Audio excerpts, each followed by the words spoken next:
तो रह गई पहली वाली कि मैं प्रधान सेवक हूँ। तो अगर प्रधानमंत्री प्रधान सेवक है तो फिर मालिक कौन है? अगर प्रधान सेवक वो है प्रशासन का, तो प्रशासन का अंतिम सेवक चपरासी, तो सब सेवक हैं। तो मालिक कौन है? तो मालिक जनता है। जनता कब मालिक है? जनता 1, 2, 4, 6, 8 हो तो मालिक नहीं है। जनता जब 2/3 जनमत के साथ हो तो मालिक है ना। जनता दल में एक बार आवाज़ दी थी ना, बोले जनता आती है कुर्सी खाली करो, तो वो चीज़ है। हाँ हाँ। कि जनता मालिक है। अब दूसरी बात, अभी जो हमने कहना था कि प्रधानमंत्री ने कहा सबका साथ सबका विकास, तो हम जो है ना गड़बड़ में रह गए कि प्रधानमंत्री जो है उसके लिए इसके लिए सबके लिए काम करे। प्रधानमंत्री नहीं काम कर रहे, वो संविधान है। अभी जैसे बजट है, बजट में 2000 करोड़ रुपया देना पड़ा अल्पसंख्यक के नाम पे। क्यों देना पड़ा? क्योंकि वो संविधान में है, निहित है कि आपको इतना % अल्पसंख्यक को देना है इसमें से, बजट में से, जो शुरू से देते आए हैं। तो दूसरे देते आए हैं, अभी तक अल्पसंख्यक मंत्रालय जो है वो ख़त्म नहीं हुआ है, तो उस मंत्रालय को देना पड़ेगा। तो 2000 करोड़ देना पड़ा, तो वो दे नहीं रहे। उन्होंने जो सबका साथ सबका विकास कहा वो हमारे लिए कहा कि सभी जातियाँ एक साथ हो जाएं तो हम सबका विकास हो जाएगा। तो ये उसी आधार पर है कि हिंदू एक साथ हो जाए, विकास हो जाएगा। लेकिन हिंदू ऐसे एक साथ बोलने से होने वाला नहीं है। तो हिंदू गौ माता के लिए हस्ताक्षर करने में साथ आ जाएगा। तो अगर 2/3 हस्ताक्षर मिल गए, साथ आ गए, उनके हिंदू के पास टाइम नहीं है और टाइम नहीं चाहिए। टाइम तो 100 करोड़ लोगों में से सिर्फ 1 करोड़ का ही चाहिए, 1% लोग। एक आदमी 99 आदमी का सिग्नेचर ले सकता है। सिर्फ 1 करोड़ लोगों का टाइम चाहिए और उतने देने के लिए तैयार है। 1% आदमी तो हिंदुत्व के लिए काम करने के लिए तैयार है। तो उनको हमको बताना है कि भाई तुमको करना है। अब जब मोहल्ले का एक आदमी 100 नहीं 200 लोगों का भी सिग्नेचर ले लेगा तो आधे % में भी काम चल रहा है। लेकिन मान के चल रहे हैं कि 1% आदमी काम करने के लिए तैयार है। उसी तक हमको पहुंचना है जिसके हृदय में इच्छा है कि मैं कुछ कर तो दूं अपने देश के लिए, अपने धर्म के लिए।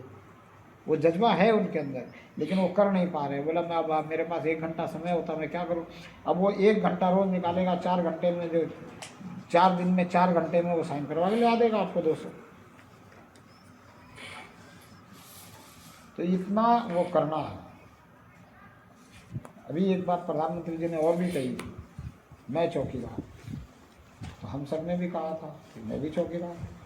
सभी ने कहा था, MP ने, MLA ने, मतदाताओं ने, कार्यकर्ताओं ने, संगठन वालों ने, बजरंग दल वालों ने, विश्व हिंदू परिषद वालों ने, संघ वालों ने, सब ने कहा कि मैं भी चौकीदार। लेकिन हम ये सोच नहीं रहे कि प्रधानमंत्री ने कहा मैं चौकीदार, तो उसने जो है अंतर्राष्ट्रीय सीमा को चाक चौबंद कर दी। हमारी जो आर्मी है उसके लिए प्रबंध कर दिया। अच्छा, उसको बहुत कुछ दे दिया।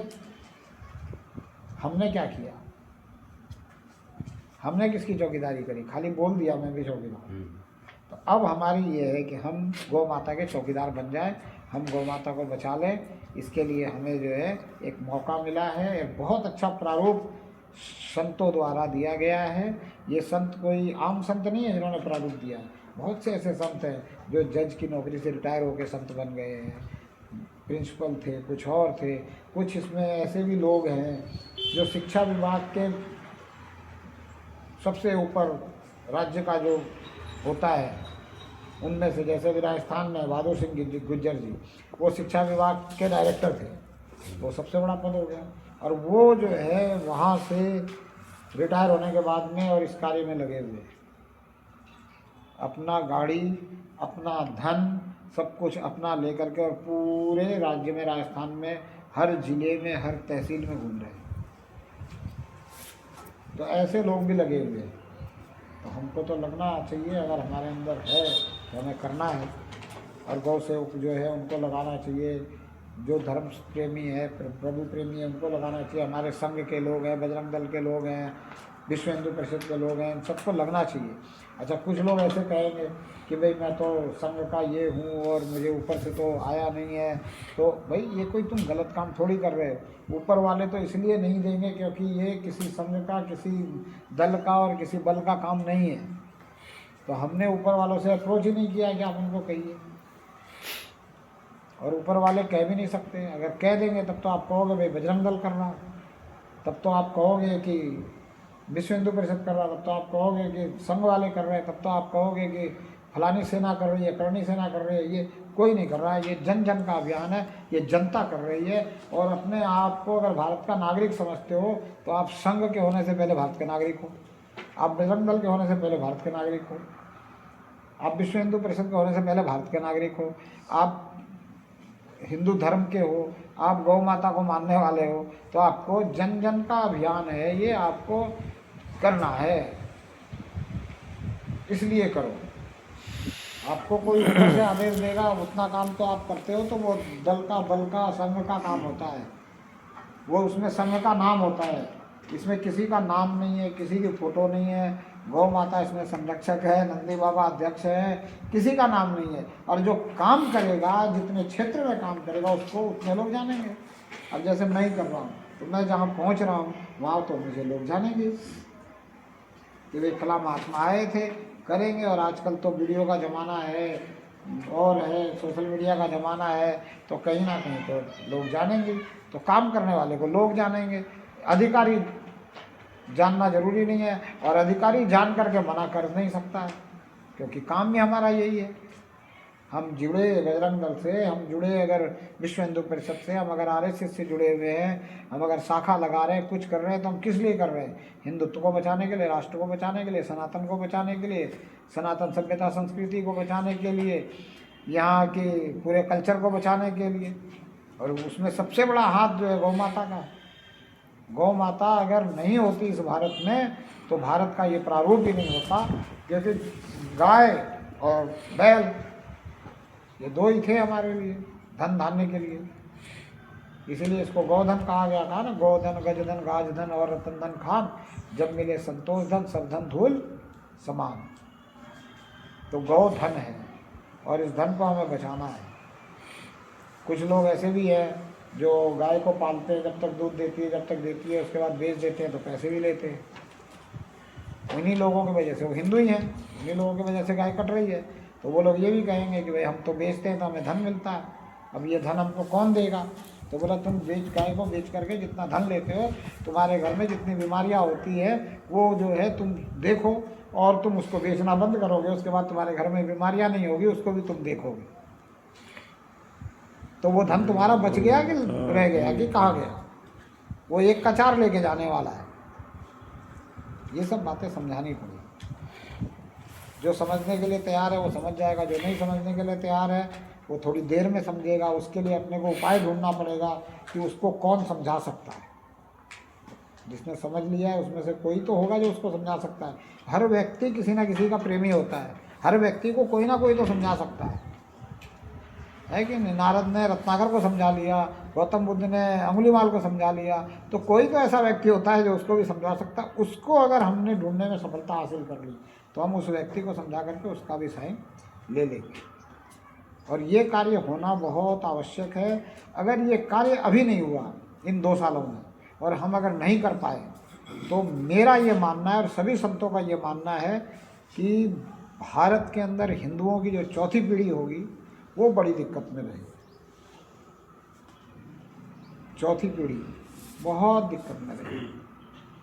30 साल के बाद पीढ़ी बदल जाती है, 30 साल के बाद पीढ़ी बदल जाती है, तो आने वाला जो 120 साल होगा उसके बाद बहुत ज़्यादा दिक्कत में रहेगी।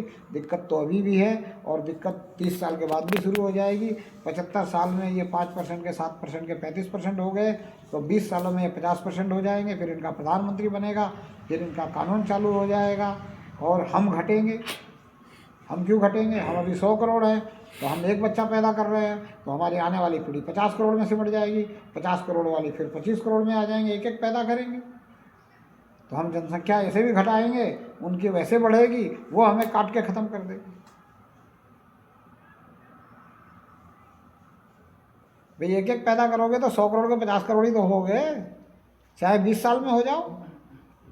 अब आप हो और आपकी धर्मपत्नी जी, आप 100 करोड़ में हो, आपके अगर एक बच्चा होगा तो वो आपकी 30 साल की उम्र के बाद एक बच्चा पैदा हुआ, वो फिर 30 साल की उम्र के बाद में 50 करोड़ में से ही 2 मिलेंगे, वो एक पैदा करेंगे, तो वो 50 करोड़ वाले फिर 25 करोड़ तो होने वाले हैं, और वहाँ 20-20 पैदा करेंगे तो वो कितने होने वाले हैं? 35 के 70 और 70 के 100। तो फिर क्या हाल होगा? फिर मानवता नहीं रहेगी। इनके अंदर मानवता कहाँ है? इनके अंदर जीव दया नहीं है। भोजन बन जाएंगे और क्या है। हाँ जी, बहुत बड़ा है। हैं? इसका एग्जाम्पल ज़्यादा नहीं, इधर ही हाँ। दिल्ली के बाजू में से हाँ। एक मोहल्ला 10 साल में एक पूरा नया मोहल्ला बन गया इस शहर में। हाँ जो आप बात कर रहे हैं ना, बता रहे हैं ना। हाँ, तो ये होता है ना। अब इसी बात को हमको समझाना। अब आपके यहाँ तो दृष्टांत है तो उनको दृष्टांत दे दो, बोला ऐसा होगा। और ऐसा होने के बाद में तुम्हारी पीढ़ियाँ क्या करेगी? तुम्हारी पीढ़ियाँ भी गलत काम करेगी। वो गलत ही तो कर रहे हैं। धर्म नहीं है उनका, वो अधर्म है। ये तो राजनीतिज्ञों ने उनको धर्म कह दिया। मजहब कभी धर्म नहीं हो सकता, रिलीजन कभी धर्म नहीं हो सकता। रिलीजन का अर्थ पंथ है, वो पंथ है जिस रास्ते वो चल रहे हैं। अब उनका रास्ता तो अधर्म का है। दया धर्म का मूल है, और जिसके अंदर दया नहीं है वो अधर्मी है। हम धर्म इसलिए हैं क्योंकि हम तो जिलाने का काम करते हैं, चींटियों को दाना देते हैं, पक्षियों को दाना देते हैं। हम कहीं किसी नदी के किनारे चले जाते हैं, मछलियों के लिए भी दे के आते हैं। हमारी जो बात है वो किसी में नहीं है पूरे विश्व में। हम तो उस सांप को भी दूध पिलाते हैं जो जहर देता है। हमने उसके लिए एक दिन तैयार कर रखा है, नागपंचमी। हम तो अपनी गाय को पहली रोटी देते हैं अपने तवे की, यानी कि हमारे से भी श्रेष्ठ मानते हैं। और हम कुत्ते को अपनी अंतिम रोटी देते हैं। हम तो भूखे को भोजन देने वाले हैं, और हम उनको भोजन करा करके वो हमारा भोजन है ऐसा ध्यान नहीं रखते हैं कि एक दिन ये हमारा भोजन बनेंगे। और वो अगर भोजन करा भी रहे हैं तो सिर्फ इसी आधार पे करा रहे हैं कि ये अच्छे से अच्छा भोजन करे और अच्छे से अच्छा इसके अंदर मांस हो। तो वो बकरे को क्या खिला रहे हैं? बादाम खिला रहे हैं। किस लिए खिला रहे हैं? कि इसके मांस में बड़ी ताकत होगी, तो हम खाएंगे तो हम ताकतवर हो जाएंगे। और जबकि विज्ञान कह रहा है कि मांस जो है ताकत नहीं दे सकता, मांस बीमारियां ही दे सकता है। हनुमान जी क्या खाते थे? फल खाते थे, और अतिशय बलशाली थे। आज फिर विज्ञान कह रहा है कि फल खाओ बनो बलवान। अब इतनी बातें, ये सब बातें हमको उसको समझानी पड़ेगी जो आराम से सिग्नेचर नहीं करने को तैयार है। इसीलिए 2 साल का समय लिया गया, क्योंकि इतनी जल्दी होगा भी नहीं, सभी करेंगे नहीं। किसी तहसील में हो भी गया तो फिर उसके लिए दूसरी तहसील में नहीं होगा। 100 करोड़ होना बहुत ज़रूरी है। और जिस तहसील में इस समय मेहनत कर लेंगे तो अच्छा रहेगा। बाद में मेहनत करने के लिए हमें ढूंढना पड़ेगा कि किसने किया साइन, किसने नहीं किया। 4:30 हो गए। अभी ढूंढने की ज़रूरत नहीं है। 4:30 हो गए? ठीक है, फिर हम लोग निकलते हैं।